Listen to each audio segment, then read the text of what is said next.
Bom, a gente vai falar agora sobre direção de fotografia. Eu vou levantar aqui os pontos essenciais que você tem que bater com o seu diretor de fotografia para conseguir materializar da melhor forma tudo que você criou. Então agora eu vou falar um pouco sobre o conceito de luz, movimento e enquadramento. O diretor de fotografia é o cara especialista em luz, então ele vai trazer para você as melhores soluções para conseguir o resultado que você procura. A primeira coisa é bater com ele qual a linguagem que você quer para o seu filme. Se você quer uma coisa mais teatral, talvez seja melhor você trabalhar com Par 64, com Fresnel, coisa com foco um pouco mais duro, trabalhar a iluminação de uma maneira mais pontual e mais marcada para chegar nesse resultado mais parecido com o teatro. Outra situação é você trabalhar o seu filme de uma maneira mais naturalista, que seria simulando a luz natural. Se a gente imaginar, por exemplo, numa casa, a luz natural seria entrando pela janela. Seria uma luz talvez um pouco mais suave, um pouco mais filtrada. E no mundo real, não é tudo que é exatamente preenchido, exatamente perfeitinho. É muito comum. Tem um lugar mais claro, um lugar mais escuro. Naturalista. Lembrando que a questão do naturalismo é uma questão conceitual e não técnica. Ou seja, você pode fazer uma luz naturalista de dia dentro de uma casa, mas filmando à noite. A questão é como o seu diretor de fotografia vai te entregar esse resultado. Provavelmente ele vai entrar com refletores por fora da casa, provavelmente tem que ser refletores maiores. Então você saber exatamente o que você quer é essencial para sua comunicação com o fotógrafo. Só dessa forma ele vai conseguir usar a técnica dele, a experiência dele para entregar o resultado que você precisa. Outra possibilidade é você trabalhar o conceito da luz baseado em luz de beleza. Seria aquela luz mais preenchida, aquela luz que a gente consegue corrigir diversas imperfeições da pele da pessoa. Dessa forma a gente costuma trabalhar com uma luz mais suave, mais filtrada e geralmente vindo no eixo da câmera. Luz que está em ring light ou bem colada no mesmo eixo que a gente está filmando. Mais uma opção é trabalhar com uma luz com um conceito de luz mais surreal ou uma luz de efeito, por exemplo. A gente vai filmar aqui e coloca, sei lá, uma luz colorida vindo debaixo da mesa. Isso não é realista, não é naturalista, não é teatral, não é de beleza, mas às vezes tem um impacto muito grande. Às vezes dessa forma você consegue um resultado muito legal. Então, trabalhar a luz de uma maneira simplesmente estética também funciona. A linguagem de movimento define muito o que é o videoclipe e também muito a linguagem do diretor. Quando eu falei ali atrás sobre a primeira análise de equipamento que a gente faz, a gente já está ali fazendo um primeiro filtro. A gente está entendendo, putz, eu preciso muito de um drone, eu preciso muito de uma câmera subaquática, eu preciso de alguma coisa específica. No momento que você traz o diretor de fotografia, você divide com ele a sua expectativa e a sua ideia de como você pensou em realizar isso.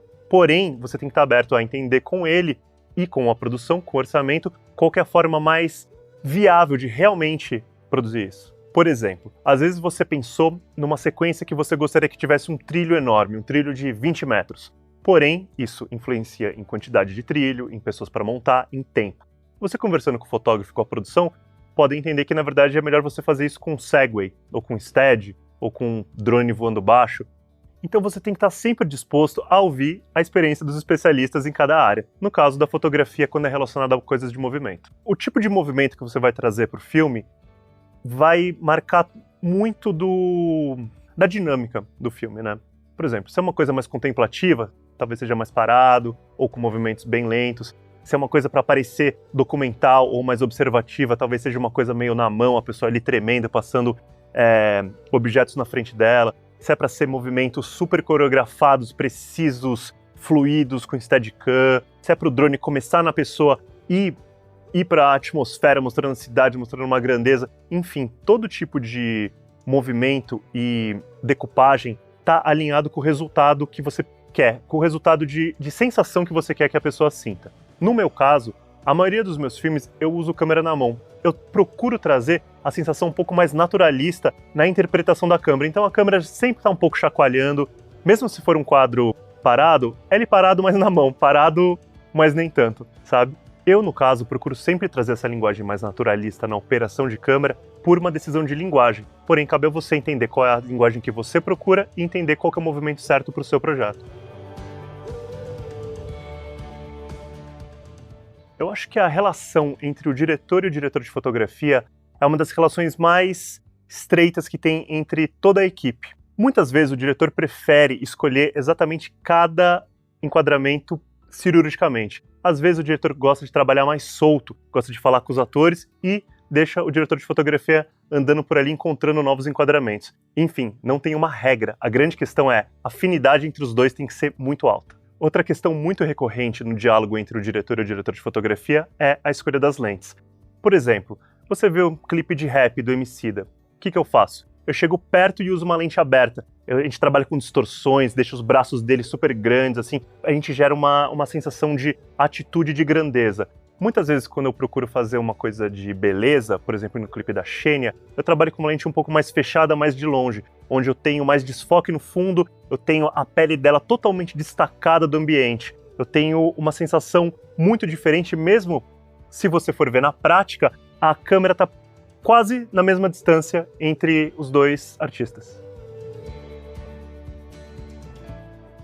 É muito comum e muito legal você explorar a arte de uma maneira que ajude a fotografia. Então a gente tem elementos de luzes práticos, por exemplo, abajur, ou um neon, ou um aquário que tem uma luz dentro, coisas que no cenário ajudam a desenhar a luz. Como isso pode ajudar a gente? De repente a gente está num lugar apertado, a gente está num lugar que a gente quer que o ator fique livre, que ele possa se movimentar livre, que a câmera possa se movimentar com mais fluidez, e os tripés atrapalham a gente. Refletor, bandeira, elementos da fotografia. Então a gente usa esses elementos na direção de arte para ajudar e também para trazer o valor estético.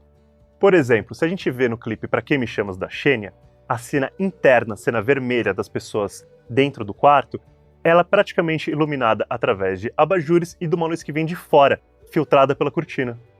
A gente tem diversas formas para trabalhar a luz, eu dei aqui alguns exemplos, porém não existem só esses, são infinitos, você pode até misturar, começar com uma coisa naturalista que vira teatral no meio, começar com uma câmera na mão que vira steady no meio, enfim, não existe uma regra. A grande questão é você estar alinhado com o conceito que você quer trabalhar e principalmente com a produção, com o orçamento. Às vezes você vai querer ter tudo, porém nem sempre você vai conseguir. Nesse momento você tem que fazer escolhas. Bom, agora que a gente passou pela fotografia, vamos para a nossa próxima aula onde a gente vai falar sobre acting, sobre atuação, sobre performance.